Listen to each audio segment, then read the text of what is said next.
បាទមានសួរពុកម៉ែទាំងអស់គ្នាដែលនិយមតាមដាន page ស្រាកាស្កូហើយនឹងតាមដាន channel ស្រាកាស្កូបាទនៅលើប្រព័ន្ធ YouTube ណាបាទអញ្ចឹងថ្ងៃនេះថ្ងៃទី30ខែ1 2026បាទអញ្ចឹងខ្ញុំមកថតទេសភាពបាទឬក៏ទស្សនវិជ្ជាស្រែតកួនកាលពី4ថ្ងៃមុនគឺខ្ញុំបានកាត់បាទដើរកាត់ចុងចោលហើយផ្ដាច់ទឹកបាទអញ្ចឹងនេះផ្ដាច់ទឹកហើយបាទទេសភាពមើលទៅវាធម្មតាសាមញ្ញទេបាទប៉ុន្តែជាមើលខ្ញុំចូលថតទីតាំងថតចិត្តឲ្យជូនបងប្អូនមើលបាទអញ្ចឹងយើងមើលសភាពតកួននៅពេលដែលយើងផ្ដាច់ទឹកហើយបាទយើងផ្ដាច់ទឹកហើយបងប្អូនឃើញត្រួយវាត្រួយតកួនគឺនិយាយទៅថ្នាំងណាក៏វាចេញដែរបាទបងប្អូនឃើញមួយថ្នាំងជួនកាលថ្នាំងខ្លះមាន2ខ្លះមាន3ក៏មានបាទនេះបងប្អូនឃើញបើយើងមើលពីក្រៅទៅសាមញ្ញទេយើងមើលទៅសភាពខាងលើប៉ុន្តែបើបងប្អូនបានឃើញផ្ទាល់បាទឃើញផ្ទាល់ដូចនេះបងប្អូនឃើញតកួនដើមណាក៏វាមានថ្នាំងដែរមានត្រួយចេញពីថ្នាំងគ្រប់ថ្នាំងតែម្ដងដូចបងប្អូនឃើញបាទថ្នាំងនិយាយទៅមានថ្នាំងឲ្យតែមានថ្នាំងគឺមានត្រួយបងប្អូនឃើញមានថ្នាំងគឺមានត្រួយចេញថ្មីបាទហើយមិនមែនតែមួយរងគឺគ្រប់មិនមែនតែមួយដើមនេះគឺគ្រប់ដើមទាំងអស់អញ្ចឹងតកួននេះអត់ទាន់បានមួយខែទេនេះបងប្អូនឃើញតកួននេះយើងអត់ទាន់បានមួយខែទេស្ទើរមួយខែប៉ុន្តែសភាពវាឬក៏ខ្ញុំគិតថា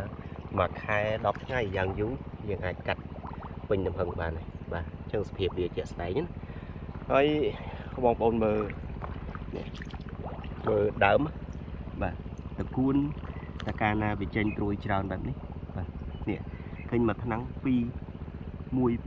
2គ្រប់ថ្នាំងអញ្ចឹងយើងតែកាលណាយើងថែទាំបាទយើងថែទាំមានបច្ចេកទេសតិចនិចប្រើថ្នាំបាទជីថ្នាំហ្នឹងយើងប្រើត្រូវ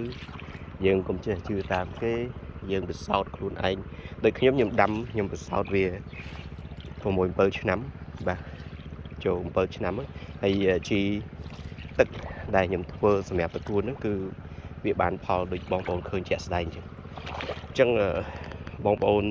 គិតថាវាកំប៉ុស្តវាមិនអាចឈ្នះបាទវាមិនអាចឈ្នះគីមីណាបាទប៉ុន្តែជាក់ស្ដែងគីមីក៏មិនប្រកែជាងកំប៉ុស្តយើងប្រហែលដែរបាទឲ្យយើងផ្សំយើងធ្វើមានរូបមន្តត្រឹមត្រូវហើយការប្រើប្រាស់ក៏ត្រឹមត្រូវតាមអ្វីដែលយើងរំពឹងទុកណាបាទយើងប្រើប្រាស់ត្រឹមត្រូវការបាញ់ថែទាំឲ្យត្រឹមត្រូវកំប៉ុស្តបានផលជាងគីមីទៀតដូចបងប្អូនឃើញហើយមួយទៀតគឺយើងសំខាន់យើងចំណាយតិចបាទយើងចំណាយតិចតែកាលណាចំណាយតិចហើយយើងធ្វើបានផលច្រើនអាហ្នឹងហើយជាផលប្រយោជន៍ជាគុណប្រយោជន៍ដែលយើងអាចទទួលបានពីរបរកសិកម្មបាទអញ្ចឹងថ្ងៃនេះខ្ញុំមកថតបង្ហាញជូនបងប្អូនតែប៉ុណ្្នឹងទេចាំមើលទស្សនវិជ្ជាមួយសប្តាហ៍ក្រោយហើយដូចខ្ញុំជំរាបចឹងនៅពេលដែលយើង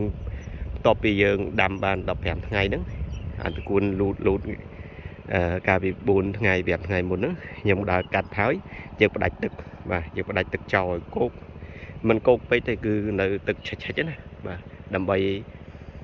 នៅពេលដែលយើងផ្ដាច់ទឹកហើយយើងបាញ់ថ្នាំបាទ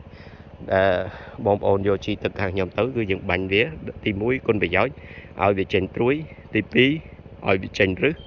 បាទហើយបើសិនជាទីតាំងយើងមានស្មៅច្រើនមានតកូវយើងអាចថែមលេខតាមតកូវទៅវគ្គហ្នឹងប៉ុន្តែបើអត់មានទេយើងបាញ់តែ2មុខដែលខ្ញុំផ្ញើជូនបងប្អូនហ្នឹងទៅគឺវាចេញសភាពតកួនដូចគ្នាបាទហើយនៅពេលដែលយើងផ្ដាច់ទឹកវា4ចន្លោះពី4ទៅ5ថ្ងៃហើយវាចេញត្រួយបែបហ្នឹងហើយបងប្អូនអាចដាក់ទឹកនេះបាទខ្ញុំថតវីដេអូស្ដែងជូនបងប្អូននេះឃើញម៉ាស៊ីនណានេះខ្ញុំកំពុងតែបញ្ចូលទឹកនេះយើងកំពុងតែបូមទឹកបញ្ចូលវាបាទបញ្ចូលហ្នឹងមិនឲ្យជ្រូទេគឺបញ្ចូលតែមួយលិចដីបាទលិចដីសពកុំឲ្យតែស្មៅដុះហ្នឹងអញ្ចឹងយើងបិទវិញហើយបាទហើយចាំតកួនយើងបោះតួងរៀងខ្លាំងហើយបាទហើយនៅពេលដែលយើងបញ្ចូលទឹកលិចដីទាំងអស់ហ្នឹងហើយ chăm bong ôn thưa ca bánh thằng nắm và bánh chim bòn để bong ôn vô từ nữa hơi dừng tham chi bảo tịch tuổi tới hơi bờ sân chỉ bong ôn miền bờ phê đạch món rồi có ạch tia ạch chụp tam tại nhầm chủ nghiệp vì đã chỉ rưỡi đó trong bong ôn vô một bài tam chủ về mà đâm bay ở việc cầm lắng hơi dùng bánh thằng nắm bong ôn thiết chân từ cuốn dương và còn chỉ xã này và chân ngày đi ngày thì sám sắp cho mơ về hầm ngày và mỗi ngày có chăm nhầm thọt bằng hai chun bong ôn tiền ta vì miền thiệp bài này bà chẳng ở con tròn thì chun phố bong ôn chân rung chia được này sọc thiệp lo và miền một bộ rung mom hay nâng ai từ tu ban nhầm nô bị chăm ngày năm bảy bắt to tầm nào cả sắc xa bong ôn mà đẹp nè nông đâu nông cua xa những bắt to tiền ở con tròn